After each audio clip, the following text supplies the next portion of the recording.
আজকে আমি লন্ডনের বাস স্টপটা আপনাদের সাথে একটু শেয়ার করছি। প্রত্যেকটা বাস স্টপের মধ্যে এভাবে স্ক্রিনের মধ্যে লেখা থাকে আর কি কত মিনিট পর পর কোন বাস আসবে। প্রত্যেক বাস স্টপের মধ্যে কিন্তু সব বাস স্টপ হবে না, মানে ডিফারেন্ট বাস স্টপের মধ্যে ডিফারেন্ট বাস স্টপ হয়। তো এই সিস্টেমটা করার কারণে কিন্তু অনেক সুবিধা, কারণ যখন কোনো মানুষ তাড়াহুড়া থাকে তখন কিন্তু আমরা অনেক তাড়াতাড়ি এখানে বাসের টাইম টেবিল দেখে ফেলতে পারি।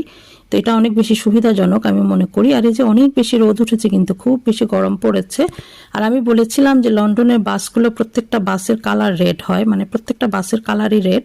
আর বাসের সামনের দিকে ওদের নাম্বার লেখা থাকে আর কি, নাম্বার দেখে দেখে বাসের মধ্যে উঠতে হয়।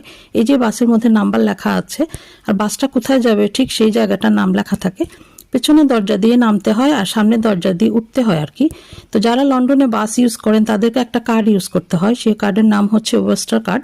সেই কার্ডের মধ্যে পয়সা ভরতে হয়, তারপর বাসের ভিতরে টাচ করার একটা জিনিস আছে, সেটার মধ্যে কার্ডটা টাচ করলে কি হয়, রেড লাইট যদি জ্বলে যায় তাহলে বুঝতে হবে যে আপনার কার্ডের মধ্যে কোনো পয়সা নেই।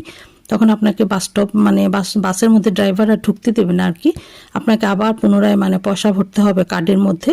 আর যদি গ্রিন লাইট জ্বলে তাহলে ড্রাইভার আপনাকে ভেতরে ঢুকতে দিবে, এটাই সিস্টেম আর কি। তো অন্যদিন আমি ভেতরটা আপনাদের সাথে শেয়ার করব। কেমন লেগেছে আমার ভিডিওটা বলবেন। আল্লাহ হাফেজ।